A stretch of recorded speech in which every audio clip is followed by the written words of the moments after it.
जादुई मंदिर। वाराणसी नाम के शहर में नदी के तट के पास प्रिया नाम की एक 12 साल की लड़की अपने माता पिता के साथ रहती थी। प्रिया के पिताजी उसे बहुत प्रेम करते थे, परंतु उसकी माँ सगी माँ नहीं थी।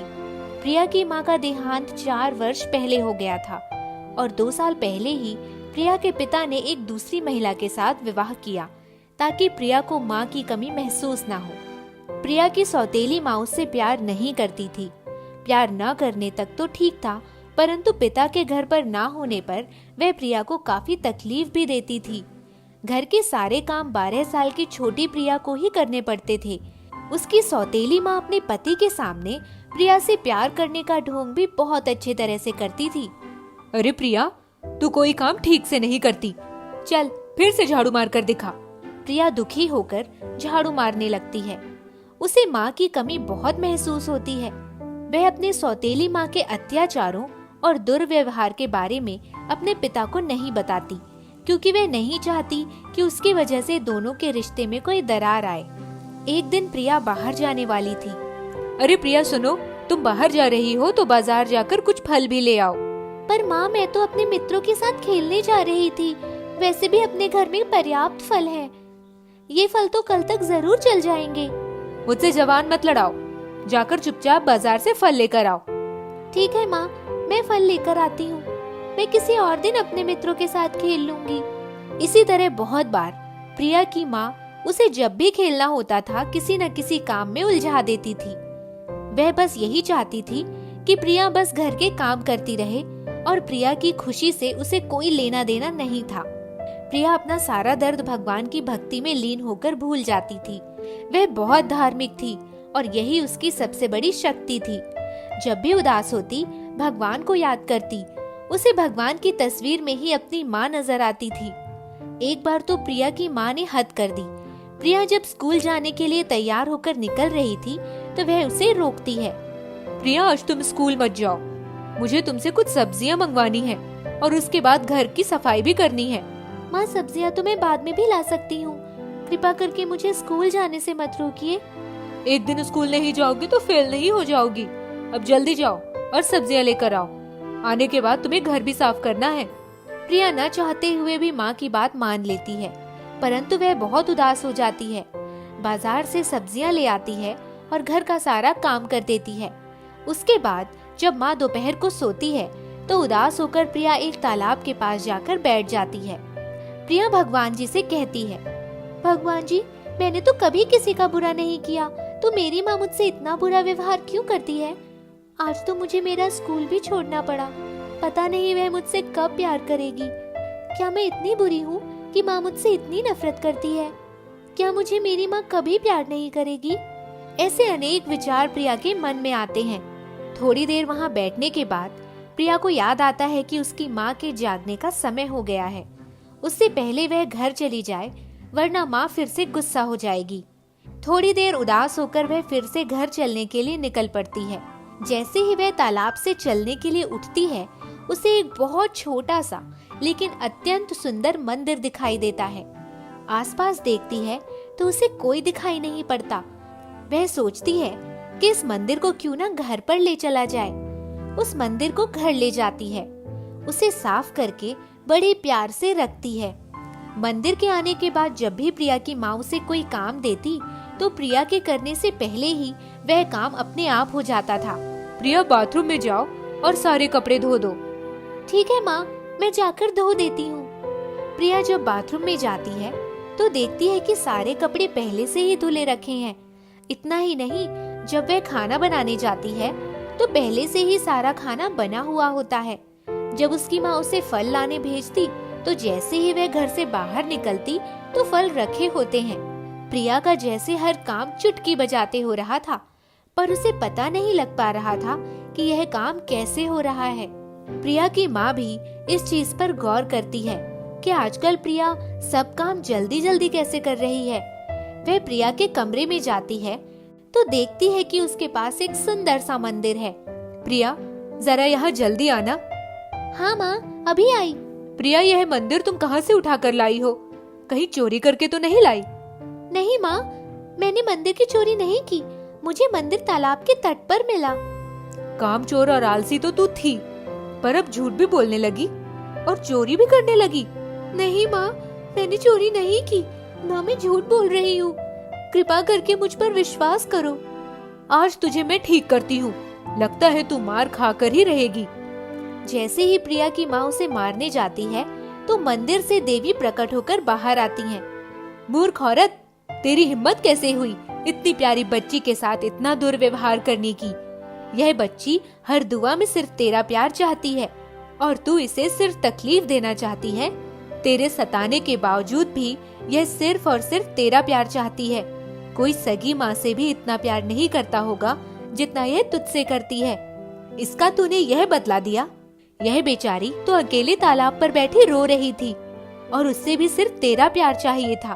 फिर मजबूर होकर मुझे उसकी सहायता के लिए आना पड़ा, और आज के बाद अगर उसके साथ कोई बुरा व्यवहार हुआ तो मैं तुझे इस बात की बहुत बड़ी सजा दूंगी। देवी के मुंह से यह बात सुनकर प्रिया की माँ की आंखें खुल जाती हैं। उसे अपनी गलती का एहसास होता है।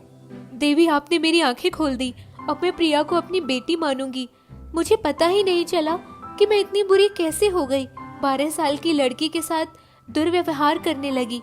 ऐसा व्यवहार तो किसी पराये के साथ भी नहीं करना चाहिए, जैसा मैंने अपनी बेटी के साथ किया। अब मैं इसे अपनी बेटी से भी बढ़कर प्यार दूंगी। प्रिया अपनी माँ के मुंह से यह बात सुनकर खुश हो जाती है। आखिरकार जिस चीज की मन्नत वह 2 साल से मांग रही थी, आज वह पूरी हो गई। देवी प्रिया की माँ से कहती हैं, ठीक है, पर आज के बाद अगर प्रिया से कोई दुर्व्यवहार होगा तो उसका अंजाम बुरा होगा। उस दिन से प्रिया की माँ प्रिया का बहुत ख्याल रखने लगी। वह भी प्रिया के साथ मंदिर में रोज सुबह शाम पूजा करने लगी। अब प्रिया, उसकी माँ और उसके पिता खुशी से जीवन व्यतीत करने लगे। प्रिया की भक्ति की शक्ति ने न सिर्फ उसका जीवन बदला, पर उसके माँ का चरित्र भी पूरी तरह से बदल दिया। गांव में मेला लगा हुआ था। हर साल दिसंबर के महीने में गांव में मेला लगता था। उस मेले में पूरा गांव खूब जमकर खरीदी करता था और मेले में बहुत भीड़ होती थी। सीता को मेले में जाना बहुत पसंद था और सुबह से वो तैयार बैठी थी कि कब शाम होगी और वो अपने माता पिता के साथ मेले में कब जाएगी। माँ, चलो, 5 बज गए हैं, अब तो मेले में चलो। तुम सुबह से ये बात 10 बार कह चुकी हो। तुम्हारे पापा को तो आने दो, फिर चलेंगे। थोड़ी देर में पापा भी घर आ जाते हैं और सीता फिर से रट लगा लेती है, पापा जल्दी से तैयार हो, नहीं तो मेला बंद हो जाएगा। हाँ बेटा, सीता, मुझे याद था कि तुम्हें आज मेला देखने जाना है, इसीलिए मैं आज जल्दी आ गया। और तीनों मेला पहुंच जाते हैं। सीता मेले में जमकर खरीदारी करती है। खिलौने, कपड़े, चूड़ी, बिंदी और गुड़िया। अब बहुत रात हो गई है, अब घर चलते हैं।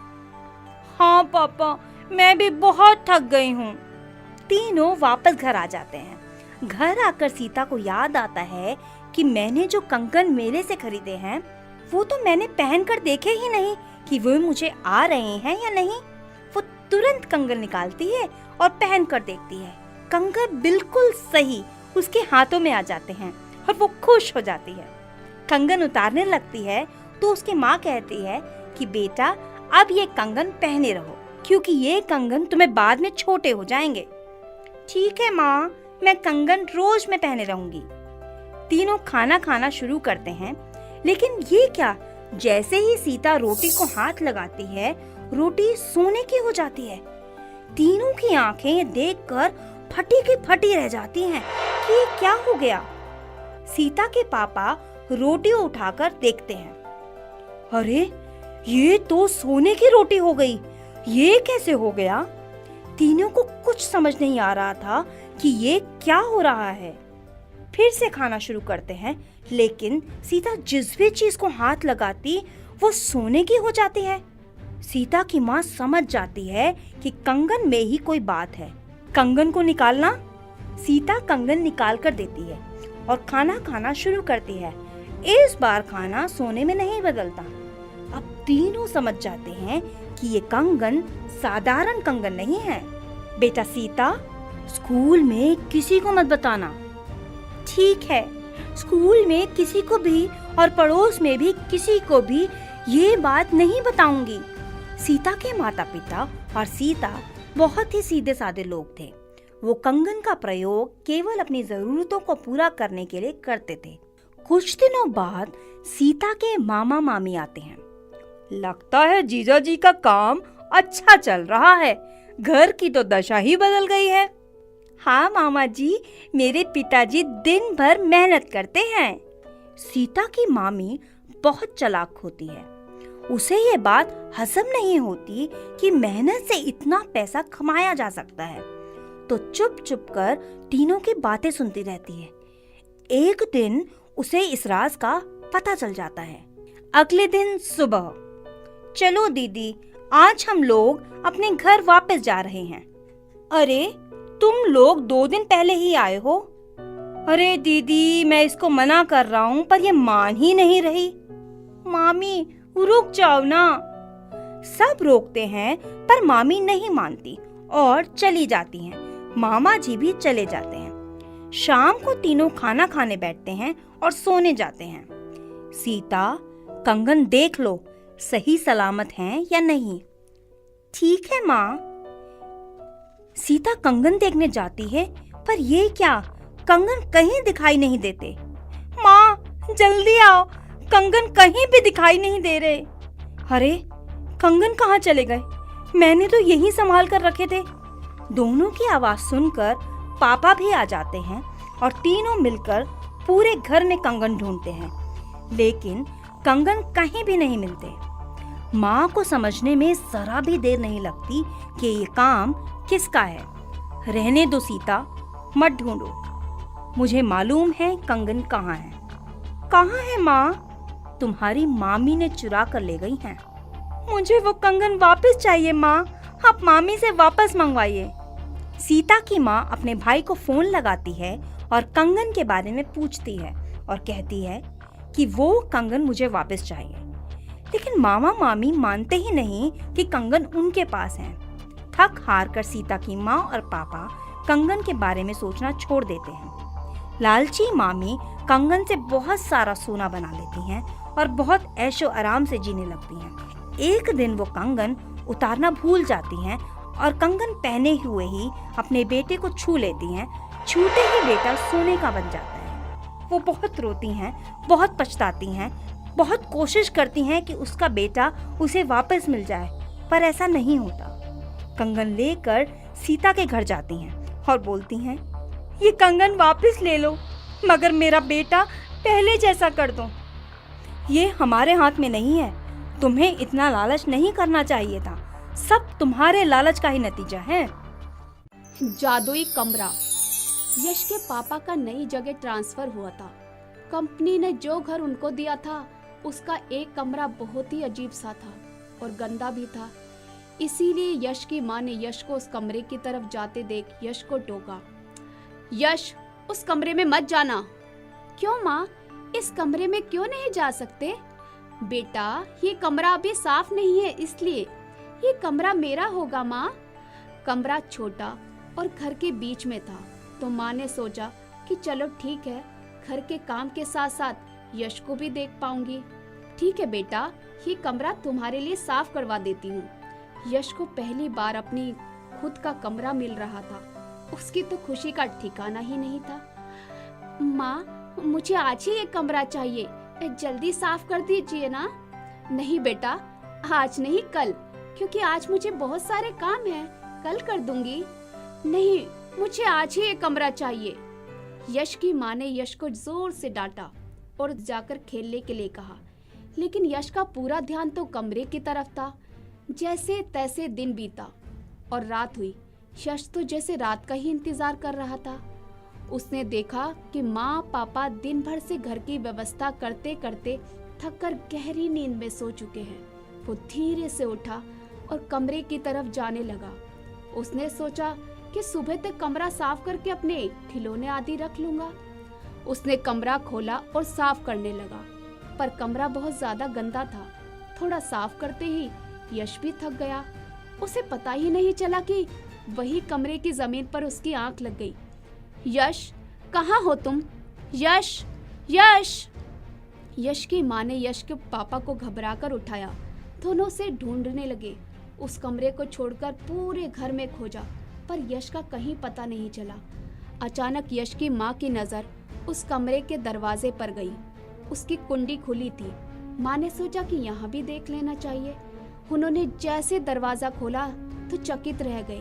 पूरा कमरा एकदम साफ, यश का सारा खिलौना व्यवस्थित रखे हुए थे और यश आराम से अपने बिस्तर पर सोया हुआ था। यश, यश बेटा उठो, तुम इस कमरे में कैसे, और ये साफ किसने किया? यश भी धीरे से आंखों को खोलता हुआ उठा और देखता ही रह गया। ये किसने किया यश, तुमने? नहीं पापा, मैंने कुछ नहीं किया। तीनों आश्चर्य से कमरे को देख रहे थे। थोड़ी देर बाद सब अपने अपने कामों में व्यस्त हो गए और यश अपने कमरे में खेलने लगा। यश, तुम सामान, खिलौने सब समेट कर आना, मुझे बहुत काम है। माँ को पता था कि यश कभी अपना सामान सही जगह पर नहीं रखता और पूरा घर बिखेर कर रख देता है। चलो आओ, खाना खा लो। यश भी दौड़कर खाना खाने पहुंच गया। खाने के बाद माँ ने सोचा कि यश ने जरूर कमरा अस्त व्यस्त करके रखा होगा, साफ कराती हूँ। पर ये क्या, कमरा एकदम साफ और व्यवस्थित। माँ ने सोचा मेरा यश बड़ा हो गया। अब तक यश का खाना हो चुका था। उसने सोचा जल्दी से जाकर कमरा साफ कर दूं, नहीं तो माँ डांटेगी। लेकिन जैसे ही वो कमरे में गया तो चकित रह गया कि आज माँ ने बिना डांटे कमरा साफ कर दिया। बस फिर क्या था, यही चलता रहा। यश को लगा माँ अच्छी हो गई और माँ को लगा यश बड़ा हो गया। लेकिन दोनों में से किसी को ये पता नहीं था कि ये कमरा कोई और ही साफ कर रहा था। यश के परिवार से पहले जो परिवार यहाँ रहता था वो बहुत साफ सफाई और पूजा पाठ वाले लोग थे। ये कमरा पूजा घर हुआ करता था। अचानक एक दिन घर के मालिक की मौत हो गई, जिसके कारण उन लोगों को ये घर छोड़ना पड़ा। ऐसा लगता कि कोई इंतजार ही कर रहा हो कि जल्दी से कोई इस घर में रहने आए और घर को फिर से साफ किया जाए। लेकिन फिर एक दिन माँ और यश दोनों को ही पता चल गया कि मामला कुछ और ही है। जब इस बात की खोज की गई तो पता चला कि इसके पीछे की कहानी क्या है।